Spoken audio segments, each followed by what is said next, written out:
A Fox News alert: Israeli Prime Minister Benjamin Netanyahu to speak a short time from now as the Jewish state deploys troops across the country in response to a wave of Palestinian attacks targeting civilians. Meantime, the State Department weighing in on what's been going on in the Middle East, taking issue with Israel's response to the recent terror attacks.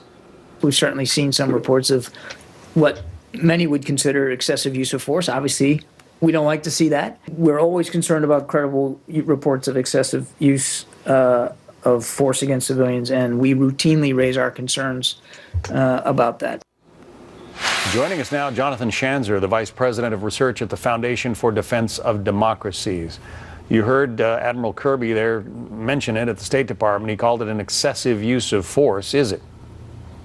Well, look, it's not. I mean, what we're seeing right now is a campaign of what looks like spontaneous violence, but it's certainly coordinated, where you have Palestinians going out into the streets and stabbing random Israelis. I mean, whoever they can stab. And so the Israelis have taken measures, countermeasures against these people. In some cases, they've been shot. In some cases, they've been wrestled to the ground.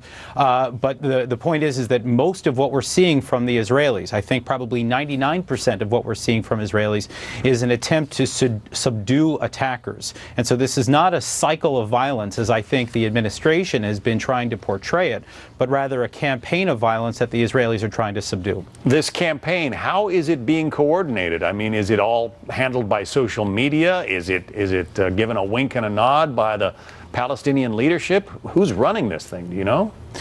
Well, it's complicated, but I think what we have right now is an indication that certainly Hamas is driving a lot of this from the Gaza Strip. They don't want a war in Gaza, but they're more than happy to have one in the West Bank where they don't have control. In the meantime, you're seeing Mahmoud Abbas, the president of the Palestinian Authority, with one foot in this thing and one foot out. On the one hand, he knows that chaos could ultimately bring him down, but he's also trying to ride the popular wave of discontent that he sees in the West Bank. And so he's engaged in blood libel. I mean, he's actually called out the Israelis on a murder they didn't commit on a 13-year-old boy. And so he's very much to blame for some of the incitement. And then on top of that, as you mentioned, there is the social media aspect. I've been tracking a lot of these sites, and you see some of the artwork and the graphics that they put up, and they are certainly spurring on their followers to carry out knife attacks in Jerusalem, in the West Bank, and beyond. We are awaiting Benjamin Netanyahu to take to the podium there on the left of the screen. He will be speaking momentarily. What do you expect him to say? What should he say? We only have a few seconds. I'm sorry, Jonathan.